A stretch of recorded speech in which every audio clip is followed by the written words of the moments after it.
Hey guys, hope you're doing well. I just want to testify today that God has softened my heart. When I got to high school, I I didn't look like I belonged in high school. Obviously, I'm short, but I was also just a year young and looked a year or two even younger than that. Just very baby faced. And simultaneously, I was a relatively sensitive person. Not incredibly sensitive, but like if you were to come up to me and yell at me and tell me all the things I did wrong, I would probably want to cry. Like I wouldn't bow up and get pissed and want to fight you. I would just feel sad and want to cry. Like that's just the type of reaction that I would have internally. Especially like if I did something wrong or something like that and I didn't mean to, or whatever. I just feel bad. I feel guilty. I put pressure on myself to be perfect, and the reaction when I fall short is to feel ashamed or sad, whatever. The point of me sharing that is because I started feeling insecure about my manhood, basically, and my solution was literally consciously, I need to harden my heart as much as possible. That became my goal in life. And so how did I do that? I just started harboring bitterness and anger, and I would even create stories in my head that weren't even necessarily true, that could just fuel me with motivation and try to limit the amount of compassion that I would feel. So I would even like say things that are mean or do things that are mean and like train myself to not care about the pain that I caused someone else. I would work out twice a day and just feasting on anger. I would imagine things that made me mad or people that I want to get back at, or like that is what I use to work out with. Like that was my fuel, and like the more that I would utilize that, it's like the more that the fuel grew. It wasn't getting depleted, it was growing. And so it was probably about a year and a half where that's my goal, harden my heart as much as possible. And the reason I did that is to feel more secure about who I was as a man, because I thought if you were sensitive, then that's not very masculine. So that's what happens. At some point along the way, I decided to give my life to Jesus and get saved. But what didn't automatically happen is I feel super sensitive and soft-hearted. It's like I had done damage to my soul through my intentional actions of attempting to do just that. And it became a topic of prayer for me, like, man, I just want to feel again.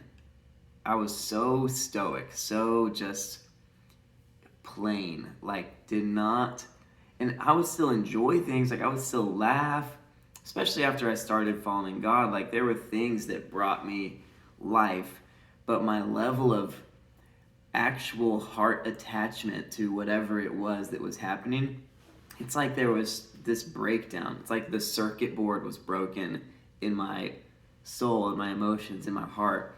There was just a very hard shell, and it wouldn't crack for anything. Like, for example, my senior year of high school, so I'm, a year and a half, 2 years in to following God. In the same week, my grandma and my grandpa pass away, and I don't shed one tear. I don't stay up for 5 more minutes for a single night thinking about it. Like it's just like, well, they lived and now they're not alive and we're moving on. That next summer after my senior year, my grandpa, my dad's side, passes away. So I lose 3 of my 4 grandparents in about 9 months. And I'm just like, man, that's the way the cookie crumbles, huh? Like, I didn't feel happy. I wasn't like reveling in their death, but I didn't feel anything. I go to the funerals, and I'm like, man, there's a lot of sad people here.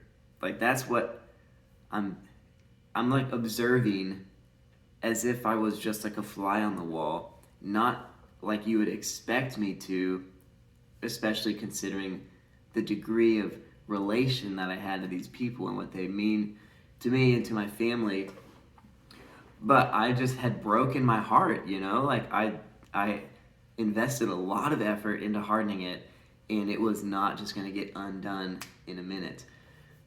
So eventually I feel inspired to pray that God would soften my heart. And one evidence that I was praying for is like, Lord, I just want to cry. Like, could I just cry once for anything? Because it had been years and years since I had cried, and because we go into, the rest of sophomore year, junior year, senior year of high school, freshman year of college, just nothing. And so sophomore year, fall of sophomore year, and I've been praying this frequently for probably a year or two at this point. Lord, I want to cry. Lord, will you soften my heart? Will you help me to feel again? Will you undo the work that I did to myself? Or am I just going to be stuck like this forever? And my sophomore year, I go to a conference called World Mandate. What in the world? I'm actually wearing a World Mandate shirt today. I didn't know I was going to share this story. That's fun. So fall, sophomore year, I go to a World Mandate, and at this particular session, it's a church conference, right? Lots of teachings, lots of worship, boom, boom, put on by the Antioch movement.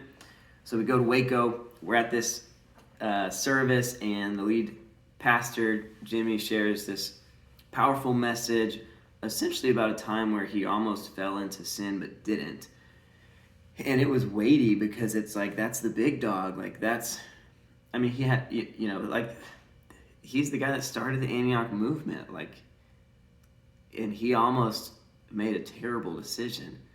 And so we're all feeling the weight of that. And the point of what he was getting to is, one, let me by this example show you that it's a good thing to confess your sin. Like, don't keep it to yourself. You should definitely confess it to at least someone, or several people, your roommates or whoever's discipling you, or your spouse.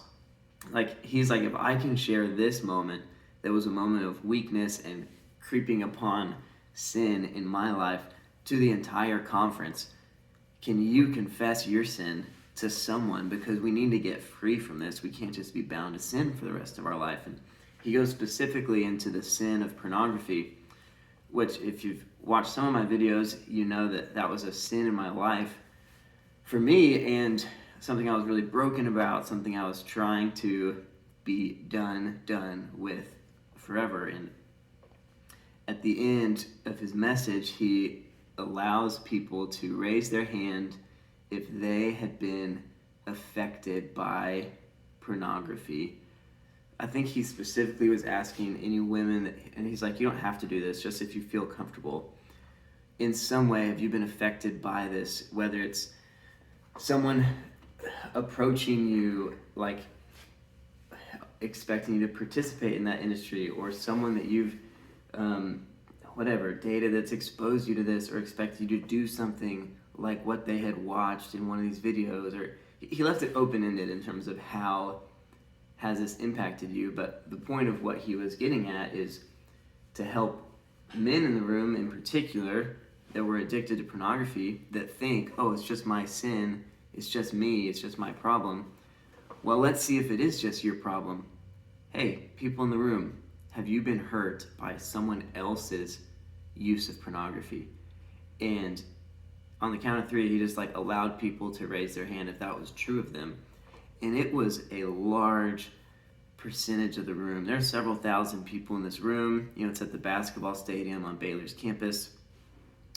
And I immediately just start weeping. And I'm crying, big, snotty cry, big cry. Probably biggest cry I'd ever cried ever in my life. And then I just start crying even more because I'm super aware that I'm crying right now. I know that God has just answered my prayer to soften my heart, and that something finally shifted and broke on the inside of me.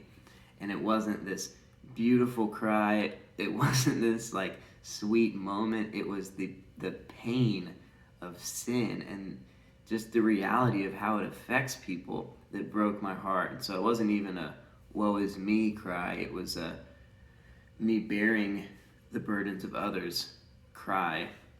And I can share more about that moment and how it impacted me, but in the context of this video, I'm really just saying, man, God renewed my heart. He softened my heart. That was the moment where things shifted, but it has only grown since then. My heart is a big old pot of mush.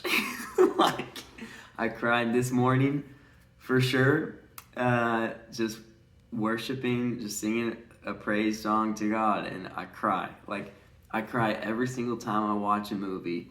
It doesn't matter what the movie's about, I will cry. Almost every single time I have preached, I have cried. You can look them up on my church's website. They log the sermons there. I have cried in just about every single one of them. Like, I cry a lot, and they're good tears. They're not even bad, but it's the point isn't really the crying, because there are a lot of different ways to have a soft heart. But for me, that was kind of the tip of the spear. That's what I had been praying into the most, is, Lord, I want to cry. And so it always encourages me to know that, like, man, I'm alive, my heart is beating, like, I'm a real person. And it refreshes me, it gives me comfort, especially compared to how I was for those several years, where just nothing affected me and nothing moved me for better or for worse. Like, I was just there, super stoic, super detached, super guarded. And so now for my heart to feel things, to be impacted by things, to feel deeply and to be touched and to care deeply, and to feel secure in my masculinity in the midst of that, is all a huge blessing. That's all really I want to share. God gave me a new heart. He softened my heart, and really He delivered me from the hardening that I had done to my own heart. Hopefully that's encouraging to you guys. I'll talk to y'all soon. Life is worship. God is love.